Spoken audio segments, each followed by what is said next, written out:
రక్షణ మంత్రికి శాస్త్ర సాంకేతిక సలహాదారయ్యాను, లేకుంటే భారత ప్రభుత్వానికి రక్షణ రంగం విషయంలో కార్యదర్శిగా ఉన్నాను. ఇవన్నీ వారు చేసిన పనులు చూస్తూ ఉంటే ఆ కాలంలో 1960లో ఎంత గొప్పగా ఆలోచించి ఎంతెంత గొప్ప పనులు చేశారా అని చెప్పి అప్పుడుపోయేటువంటి వ్యక్తి. అట్లాంటి వ్యక్తిని పుట్టించినటువంటి ఈ ఊరు, ఈ కుగ్రామం ఒక పుణ్యస్థలం, ఒక ధన్యమైనటువంటి స్థలం. మీరందరూ కూడా అట్లాంటి పుట్టినటువంటి ప్రాంతంలో పుట్టినటువంటి వాళ్ళు, మీరందరూ కూడా ఇంత మహానుభావాన్ని పుట్టించినటువంటి ఈ ప్రాంతంలో పుట్టినటువంటి మీరందరూ కూడా అదృష్టవంతులు.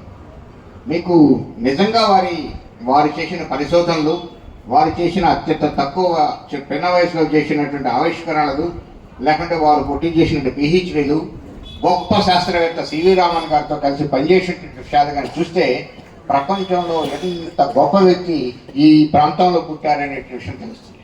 అందుకని నాకు మన ఎస్బి రామ్ గారు ఆయన ఒక్కడే పాపం చాలామంది సూర్య భగవంతుని గారిని మర్చిపోతే, చాలామంది ఆయన చేసిన విషయాలు గుర్తుపెట్టుకునే పరిస్థితి లేకపోతే ఎస్బి రామ్ గారు తెలుగులో మామూలుగా చెప్పాలంటే పట్టుకుని వేలాడుతూ ఉన్నారు. పాపం ఏదో విధంగా ఏదో కార్యక్రమం చేయాలని చెప్పి సంవత్సరం పాపం చేస్తున్నారు. మనం అందరం కూడా దానికి ఆ క్రెడిట్ అంతా ఎస్బి రామ్ గారికి ఇవ్వాలి. ఆయన అనేటువంటి వాళ్ళు లేకపోతే ఈ కార్యక్రమం జరిగేదిగా. ఆయన నా దగ్గరికి వచ్చారు, ఇట్లాంటి కార్యక్రమం చేద్దామన్నాం, మంత్రి గారు ఒప్పుకున్నారు కాబట్టి ఇట్లాంటి కార్యక్రమం చేసి వారిని స్మరించుకుంటూ మనం ఈరోజు కాంస్య విగ్రహాన్ని ఈ గ్రామంలో పెట్టుకోగలిగాము. వారు తండ్రి గారు ప్రారంభించినటువంటి ఈ పాఠశాలలో మనం పెట్టుకోగలిగాం.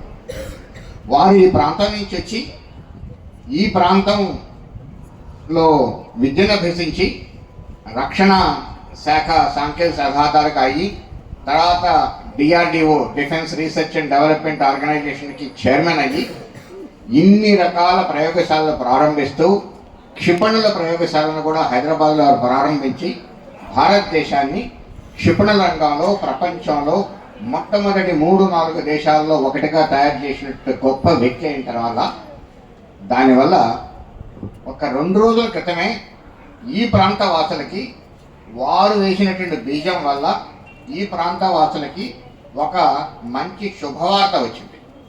ఆ శుభవార్త ఏంటంటే, క్షిపణుల్ని ప్రయోగించే దానికోసం, వాటిని పరీక్షించేందుకోసం ఒక పరీక్షా కేంద్రం కావాలి.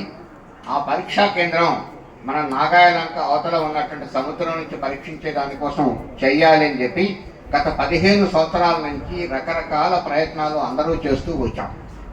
ఆ ప్రయత్నాలని దానికి సంబంధించిన ఫైల్ ప్రధానమంత్రి గారి దగ్గరికి 2 రోజుల క్రితం వెళ్ళటం, ఈ నాగాయలంకలో అట్లాంటి పరీక్షా కేంద్రం ఏర్పాటు చేయాలి, కొన్ని వేల కోట్ల రూపాయలు పెట్టి రకరకాల సదుపాయాలు ఏర్పరచలేని కోసం ప్రధానమంత్రి గారు దాన్ని ఆమోదయోగ్యంగా చేసినట్టుగా ఈరోజు ఉదయమే న్యూస్ వచ్చింది. మనం అందరం కూడా చూడొచ్చు.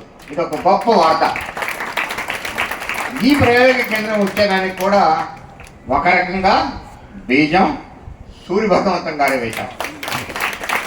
సో ఈ ప్రాంతంలో ఇక్కడ పుట్టి, ఈ ఆగిరిపల్లిలో పుట్టి క్షిపణులు రక్షణ పరికరాలను తయారు చేసిన ముఖ్య కారకుడై, ఇక్కడి నుంచి అతి దగ్గరలో మేబీ ఒక గంట దూరం ప్రయాణంలో ఉన్నటువంటి నాగాయలంకలో క్షిపణి పరీక్షా కేంద్రం వచ్చేందుకు వారు ముఖ్య కారకులయ్యారు.